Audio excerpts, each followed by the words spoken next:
Find the perfect ride for you today with the New Year New Ride sales event at Guam Auto Spot. Get behind the wheel of the 2024 Outlander Sport starting at just $22,995 or only $156 per paycheck. Visit GuamAutospot.com or call 671-478-AUTO.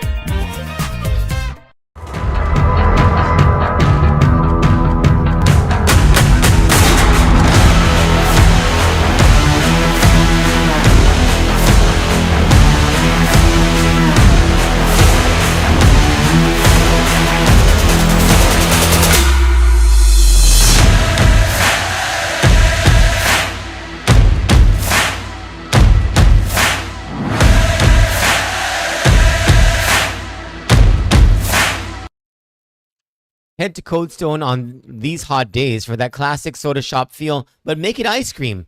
Try Cold Stone Guam's new limited time creation and float today. That's the root beer revival creation with root beer ice cream, chocolate chips, caramel, and whipped topping, or go with the float with root beer ice cream, root beer, whipped topping, and a maraschino cherry.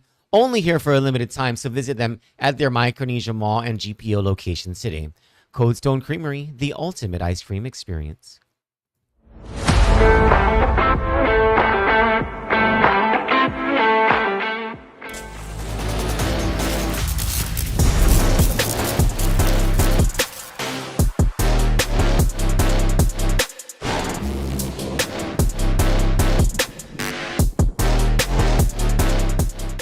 Buy fuel, get Wendy's. Drive to your nearest 76 Circle K and get free Wendy's. Yes, free. Fuel up with $30 and score your choice of a 6-piece crispy chicken nuggets or a juicy junior cheeseburger deluxe. Fresh, hot, and packed with flavor. But hurry, quantities are limited and this delicious deal won't last long. So hit the road to 76 Circle K, fuel up, and get Wendy's free before it's gone. You or someone you know looking for a job? Well, Sentinel Security is hiring and they're offering starting pay between $10 to $15 an hour, and they'll train you too. Email them today that you're interested at sentinelsolutionsguam@gmail.com. Sentinel Security, Guam's most reliable security solution for your home and your business.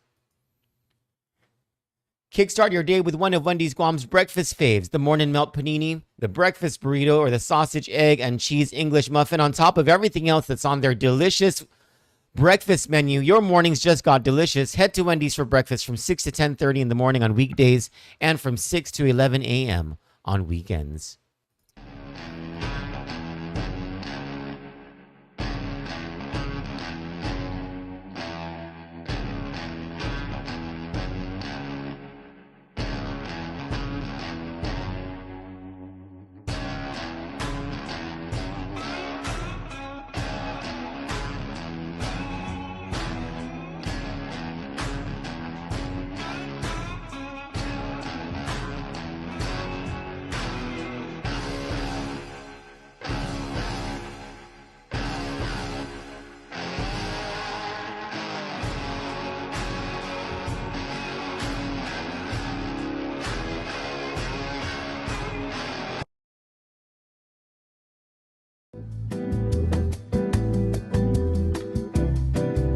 Kandit News is brought to you by 76 Circle K Guam.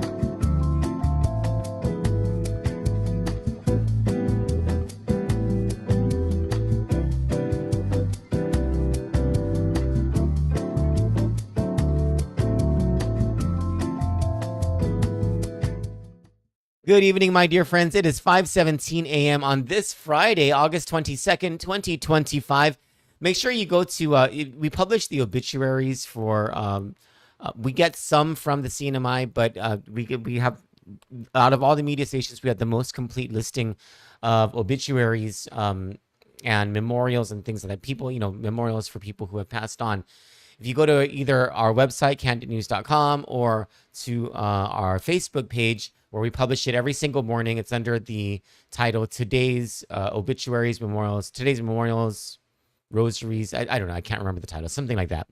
Anyway, the reason I'm bringing this up is because I noticed that tomorrow there are a whole bunch of funerals that are happening. And so, in case any of you were interested in going to in case there was any of your relatives or your friends who have passed on, a lot of those funerals are tomorrow. So Anyway, my name is Troy Torres. It's Friday. Thank you so much for joining when you could be doing something else, especially on the start of this beautiful weekend. And I say beautiful because I love the rain.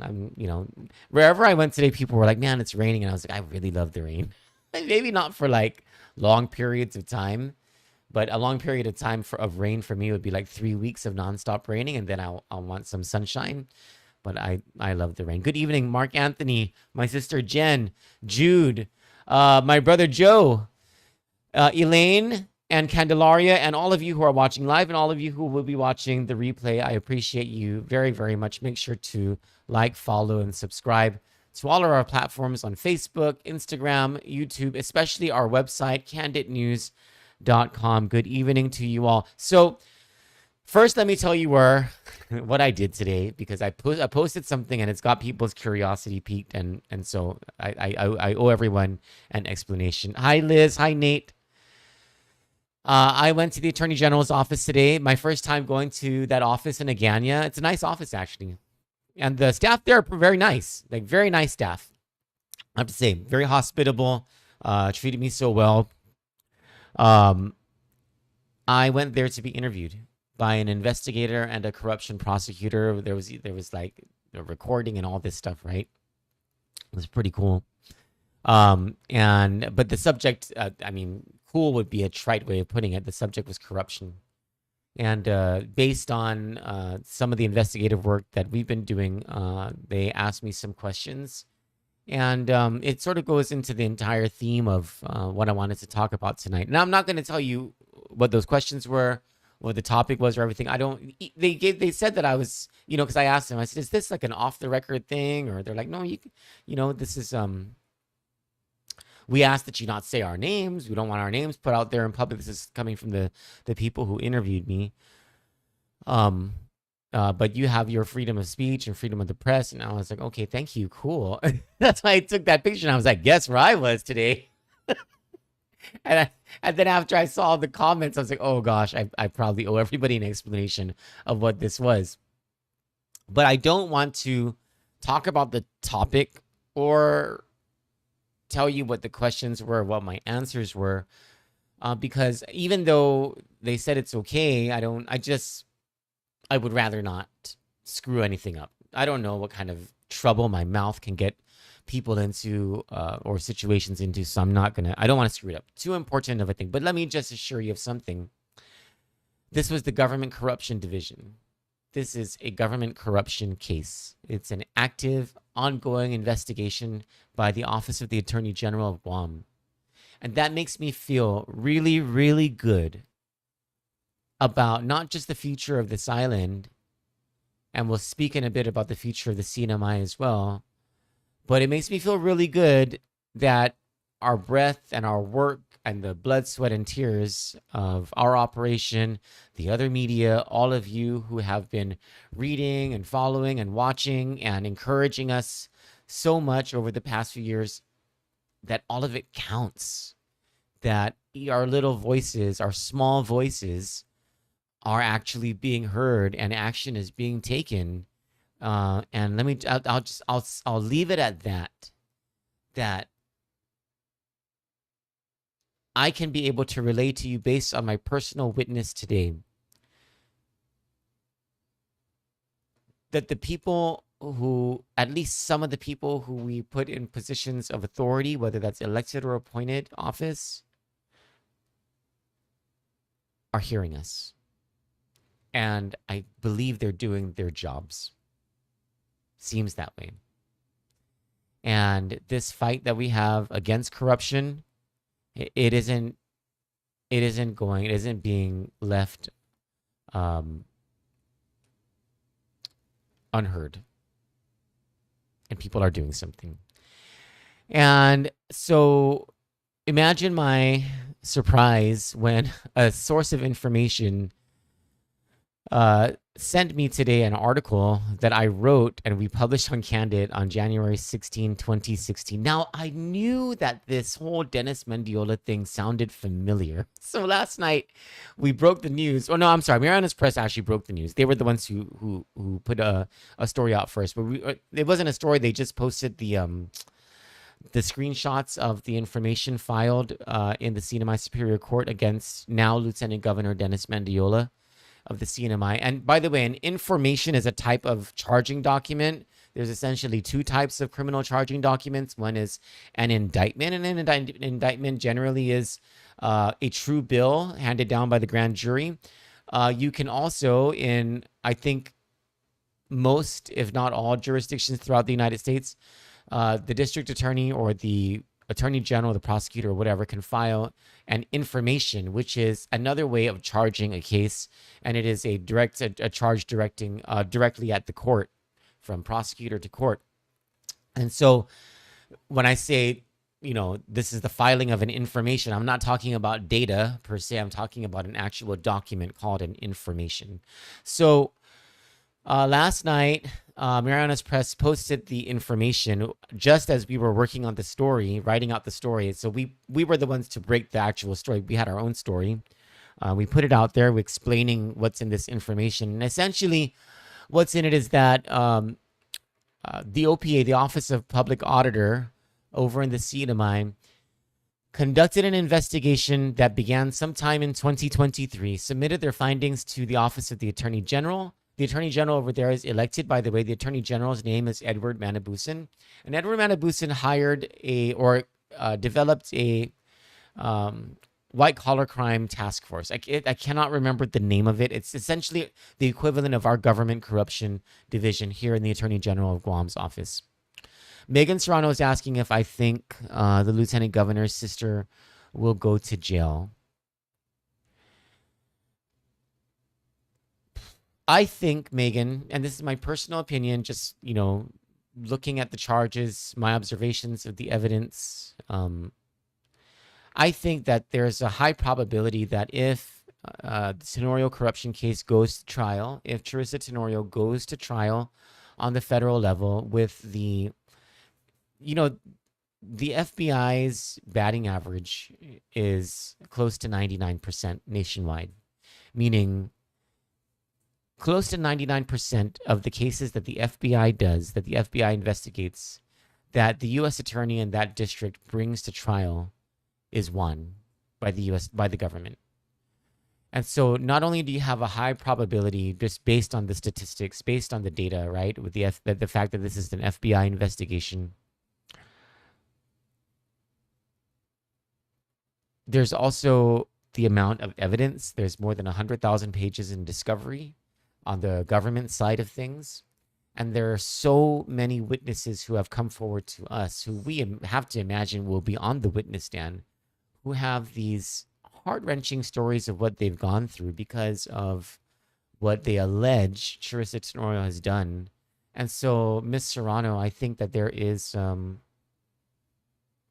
high probability that she's going to go not to jail, but to prison if she takes this all the way to trial. But that's just a personal opinion, and it's also just based on not a trial that's already happened, but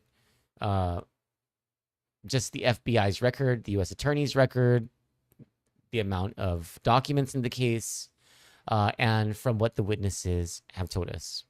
Now, I mean, who knows? Maybe she's innocent. Maybe there's a perfectly valid explanation that all of this stuff happened, and maybe she's going to take the stand in her own defense so she can defend herself and be able to say, the U.S. attorney is wrong about this because of this. What they didn't see was this, or the FBI didn't see this. I don't know. Doesn't seem probable to me, but I mean, you just never know until the trial happens, right? Megan says, I moved to Guam from the Philippines 5 years ago, and I'm appalled at the corruption here. I thought the Philippines was bad. Yeah. Well, I actually do want to do a story about a bill that was introduced in the Philippine Senate regarding bids and how Guam, and not in a story, but an editorial, about how the government of Guam and the government of the CNMI should do the same thing. So, anyway, sorry, I got off track here. So,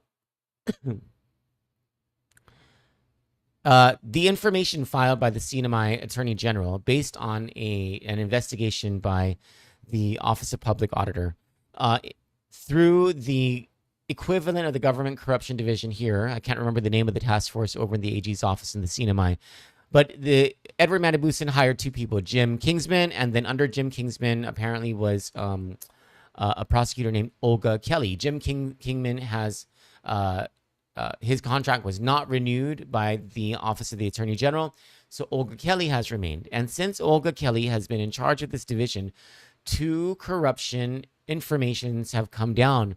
One against the senior advisor to, the special assistant to now Governor David Apatang for acts allegedly committed during the time the lieutenant governor or the governor was the lieutenant governor. And the information, according to the information, there's nothing there that that connects Governor Apatang except his relationship with this one person. It's Henry Hofschneider and a couple of other people from the Saipan Mayor's office. And now this case against Dennis Mendiola, I can't remember the name of the two other people. Anyway, when you look at this information, their role is not important by comparison to Dennis Mendiola's role. At the time of the alleged crimes, Dennis Mendiola was the Special Assistant for Homeland Security and Emergency Management.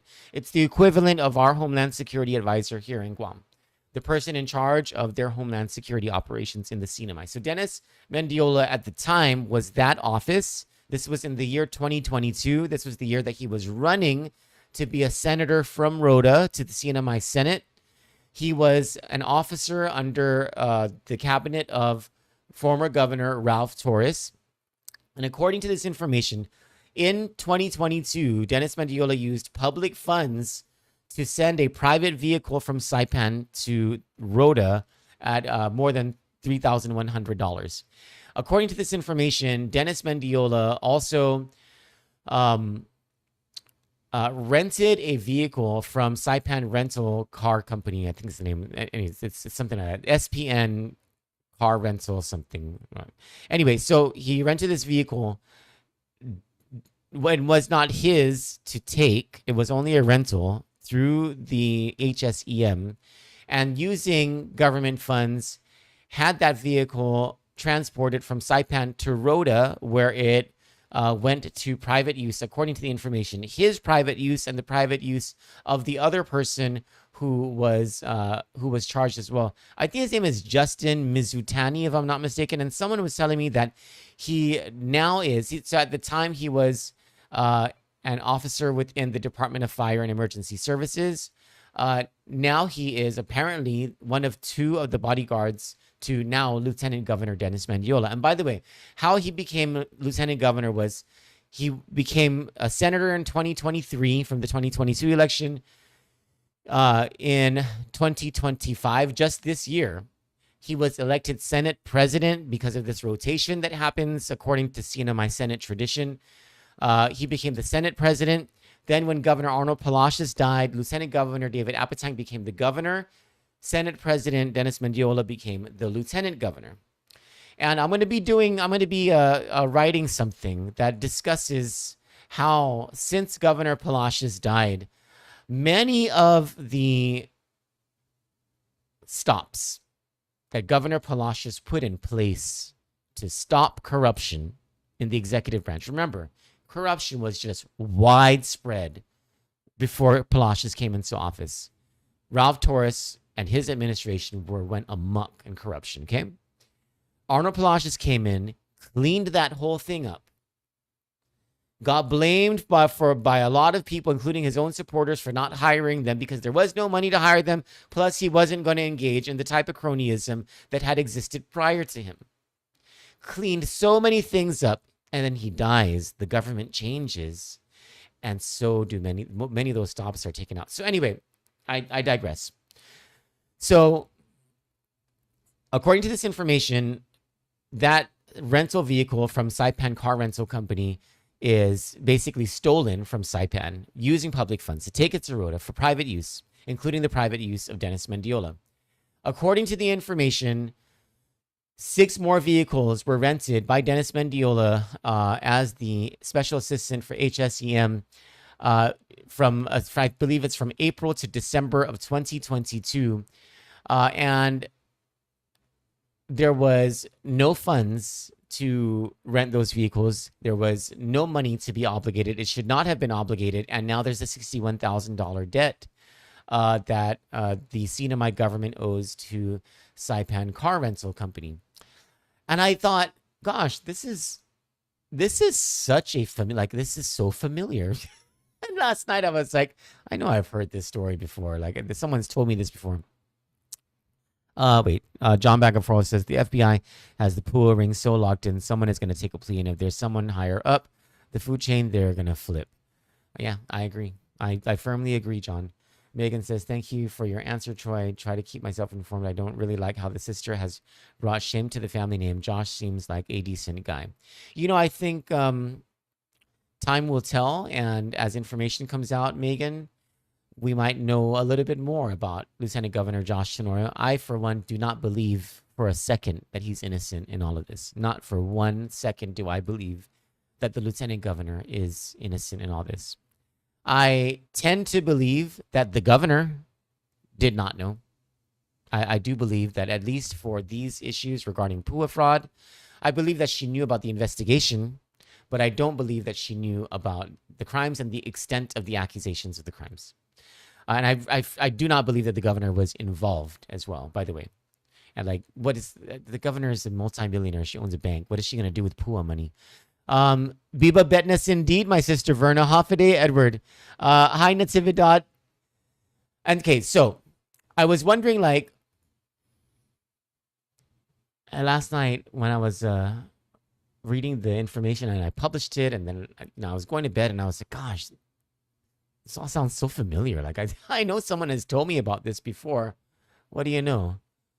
I told myself about this before. I did a damn story on this whole thing on January 16, 2023. And it was a source who this morning reminded me and said, you did this story. Kandit broke this story. And I was like, yeah, I know. Well, actually, it was Tomas Magnolia, Marinus Press last night. And then my source goes, no, you broke this story 2 years ago. And I was like, what? Are you sure? They're like, you don't remember? And then think you even had the receipts. And I was like, oh, that's right. Here it is in black and white. Report recommends criminal investigation of HSEM, finds $123 million cash deficit, and Rhoda senators' illegal use of federal funds. The agency mandated to prepare for and respond to emergencies went on a shopping spree for more vehicles than its number of employees, racked up tens of millions in deficit, used federal funds to ship private vehicles to Rhoda, hired grant section employees without grant experience, and has no inventory of fixed assets. This is according to Governor Arnold Palacios' Transition Committee report for the CNMI Homeland Security and Emergency Management Agency. Among the recommendations the committee made to the governor are to request Attorney General Edward Manabusan to launch an investigation into the misuse of federal and local funds, including a finding by the committee that points to a Rhoda senator's alleged authorization of the use of federal resources to transport at least one private vehicle there.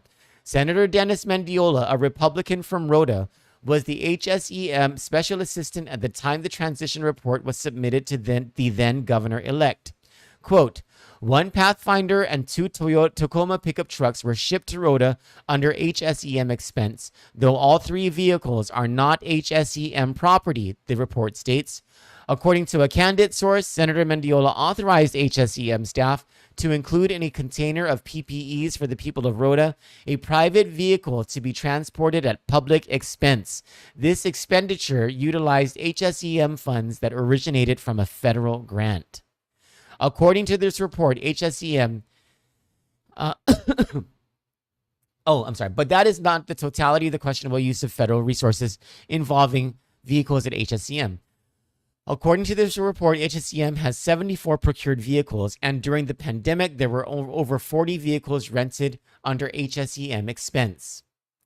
As of January 4, 2023, HSEM had 43 employees and 114 vehicles, or nearly 3 times more automobiles than staff to drive them. The report notes that most of the 74 purchased vehicles were assigned to other government agencies. However, the section that manages the grants used to fund those vehicles did not keep an inventory of these assets. Quote, when we asked her if grants section maintains an inventory of all fixed assets purchased using grant funds, Naomi said grants section does not keep an inventory of fixed assets and it would be HSEM logistics section that should keep the inventory, the report states. Naomi references Naomi Ada Tagubuel, I hope I said her name right, who heads the HSEM grant section and who told the committee that the incumbent program coordinator for the National Tsunami Hazard Mitigation Program grant was unfamiliar with the grants and had no experience handling or working with grants. The report's significant findings of disorder and chaos in the management of public assets and federal grants, especially during the pandemic, underscores an even bigger problem created under Mr. Mendiola's leadership of the agency. HSEM, which has an authorized budget of $254,531 for the current fiscal year, managed to rack up a $49,726,090.87 deficit last fiscal year 2022, according to the agency's unaudited financials. Now, I completely forgot about that. You can read the entire story on Kandit News. It's titled, if you just do a Kandit News search for Dennis Mendiola, that's the tag, or you can do a search for HSEM or Homeland Security and Emergency Management, you'll find this story. It's called Report Recommends Criminal Investigation of HSEM. That's part of the title. So I completely forgot about this story. And when I read the story, it just jolted my memory.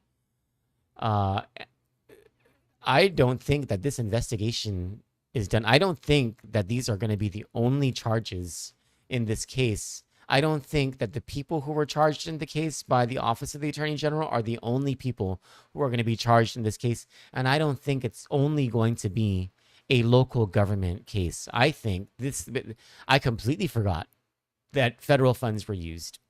I think that the federal government must be looking into this, especially because of the misuse or the abuse of the National Tsunami Hazard Mitigation Grant. That's a very big deal.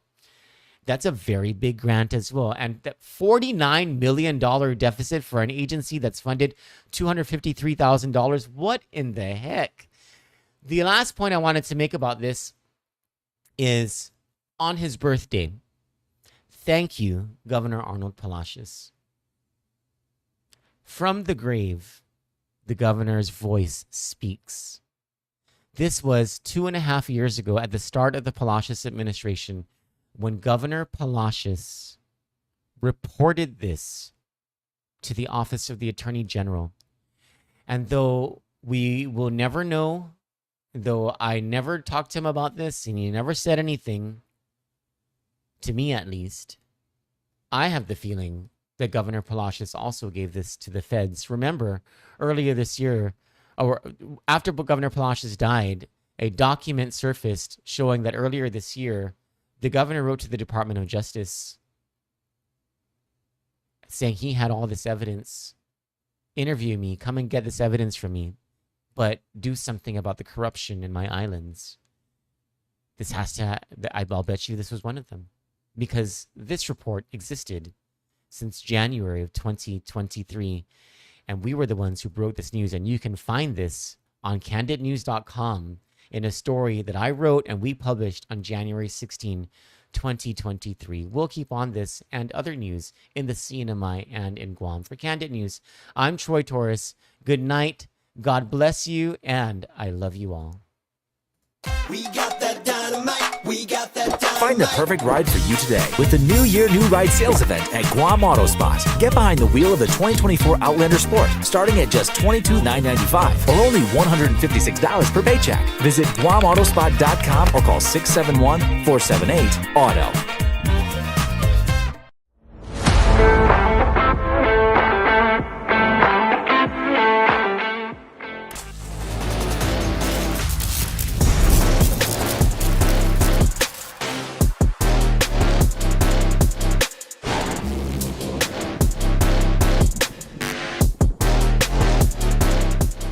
By Buy fuel, get Wendy's. Drive to your nearest 76 Circle K and get free Wendy's. Yes, free. Fuel up with $30 and score your choice of a 6-piece crispy chicken nuggets or a juicy junior cheeseburger deluxe. Fresh, hot, and packed with flavor. But hurry, quantities are limited and this delicious deal won't last long. So hit the road to 76 Circle K, fuel up, and get Wendy's free before it's gone.